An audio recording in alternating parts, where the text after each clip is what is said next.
ఎందుకంటే నేను ఈ యొక్క పార్టీ లోకల్ అధికారులకి అట్లాగే లోకల్లో ఉన్న మా వికలాంగుల సమాజానికి నిజాలు తెలియాలి. నిజాలు తెలియకపోతే చాలా అంధకారంలో మనం అభ్యంతరం పడే అవకాశం ఉంటుంది.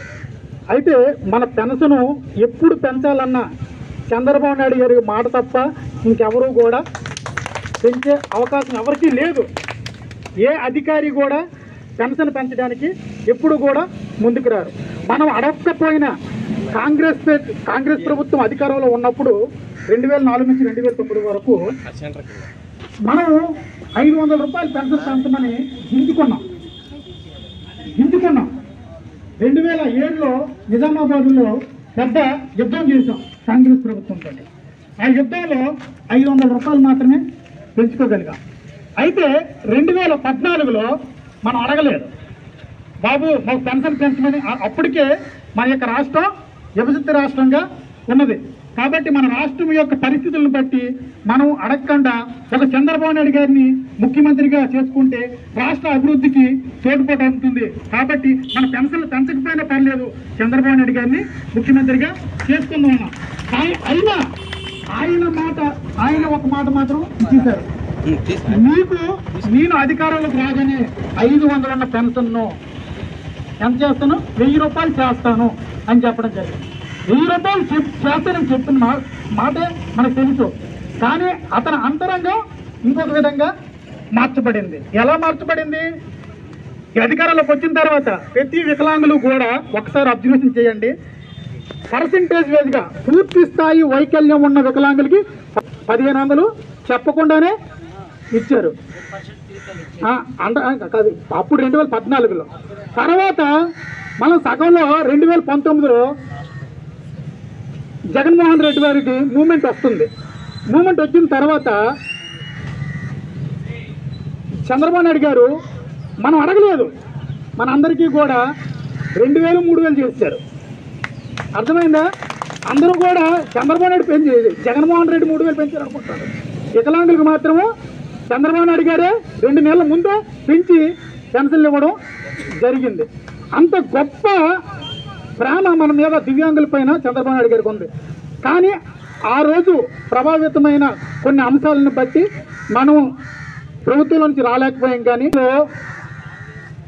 ఒక సునామీ అనేది చూపించగలిగాం. ఎందుకు చూపించగలిగామంటే జగన్మోహన్ రెడ్డి గారిని మనం ఎంతో అడిగినాం, అయ్యా మాకు అవకాశం ఇవ్వండి, అపాయింట్మెంట్, మా పెన్షన్లు పెంచడానికి కొంచెం అడుగుతామంటే ఏ రోజు కూడా దివ్యాంగుల యొక్క ముఖం చూడడానికి కూడా ఇష్టపడలేదు. మనం ఏదో మన యొక్క బాధలు, మన యొక్క కష్టాలు, మన యొక్క పరిస్థితులను చెప్పుకోవాలని ఎంతో ప్రయత్నం చేసినా ఏమైపోయిందంటే దాన్ని మనల్ని ఎప్పుడూ కూడా కొంగదీస్తూ ఆ సజ్జల రామకృష్ణారెడ్డి గారికి ఎన్నిసార్లు చెప్పినా వాడు అపాయింట్మెంట్ ఇవ్వడానికే, జగన్మోహన్ రెడ్డి కలడానికే అవకాశం కల్పించారు. మీ యొక్క 30 లక్షల ఓట్ల గురించి మేము వెనక్కి వెళ్ళిపోతామన్నాం. ఆయన ఈరోజు మాట్లాడాడు ఏంటి, 10% ఓట్ బ్యాంక్ తోటి మేము ఓడిపోయామనేసి. ఆ 10% ఓట్ బ్యాంక్ ఎక్కడ ఉంది? వికలాంగుల దగ్గర ఉంది.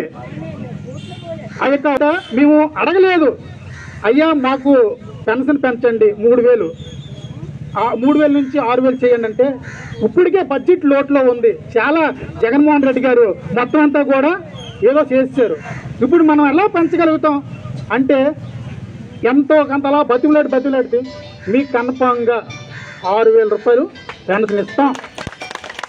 తీసుకుంటారా? తీసుకోలేదు ఎవరన్నా తీసుకుంటారా? 6000 పెన్షన్ ఇస్తామని ఆ రోజు ఉగాది రోజున మాట ఇచ్చారు.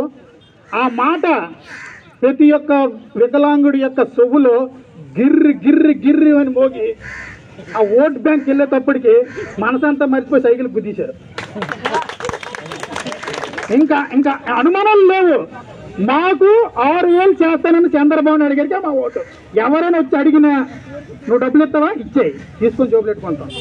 మేము ఇవ్వవలసింది మేము నిర్ణయించుకున్నాం. మా సొవ్వులో పడిపోయిన ఒక మాట ఉంది, దాన్ని ఆలోచించే చేస్తామని చెప్పి రాష్ట్రం మొత్తం మీద క్యాంపెయిన్ చేసాం మేము. మా యొక్క PWD ఫెడరేషన్ యూట్యూబ్ ఛానల్ చూస్తే మా యొక్క తెలుగుదేశం పార్టీకి రాష్ట్రం మొత్తం మీద మా క్యాంపెయిన్ అనేది ఉంటుంది. ఈ యొక్క ఎమ్మెల్యేలకు కూడా ప్రతి ఒక్క ఎమ్మెల్యే అభ్యర్థికి కూడా, కూటమి అభ్యర్థుల్లో ప్రతి ఒక్క అభ్యర్థిని కూడా తప్పనిసరిగా గెలిపించాలి, అధికారంలో తీసుకురావాలి, మన 6,000 పెన్షన్ మనం పొందుకోవాలనే లక్ష్యాన్ని. ఇంకొక లక్ష్యం, మన మాట వినని జగన్మోహన్ రెడ్డిని గద్దె దింపాలి. ఇదే లక్ష్యంతో మేము పనిచేసాం. ప్రతి దగ్గర కూడా మా వికలాంగులు ఒకటే చెప్పారు, అన్న మేము గుద్దామన్నా. ఇంకొక ఆపర్చునిటీ ఇచ్చారు మాకు, ఇంటికాడే ఓటేసే గొప్ప అవకాశం ఇవ్వడంతో ఎల్లలేని వారు కూడా ఇంటికి వచ్చి ఓటు ఆ యొక్క పత్రాన్ని నింపించుకొని ఇంటికి వచ్చి ఓటు వేయించే కార్యక్రమం కూడా చేయించాం. మా ఓటు కంపల్సరీగా సిబిఎన్కి పడాలి అనే ఉద్దేశంతో మేము ఆ క్యాంపియన్ చేస్తాం. ఆ క్యాంపియన్ ఇప్పుడు ఏమైందంటే 161 సీట్లకి అత్యధిక మెజార్టీని ఇవ్వడానికి అవకాశం కల్పించింది. ఏదైతే వ్యతిరేకత జగన్మోహన్ రెడ్డి మీద ఉందో ఈ రోజు గుర్తించాడు మొన్న ప్రెస్ మీట్లో. ఆ వ్యతిరేకతని, ఆ 10% ఓట్ బ్యాంకు కార్యకర్తలు కొంతమంది వలన మనం ఓడిపోయామనేసి.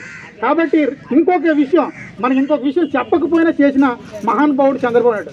మీకు ఒకటి తెలుసా, పూర్తి స్థాయి మంతానికి పడి ఉన్న వికలాంగులకి 15,000 రూపాయలు పెన్షన్ ఎవరిస్తారు? ఎవరైనా ఇస్తారా? ఎవరు ఇవ్వరు. కాబట్టి ఇప్పుడు వారి జీవితం, ఒక్కొక్కరు నాకు ఫోన్ చేసి మాట్లాడుతుందా, అన్న ఏ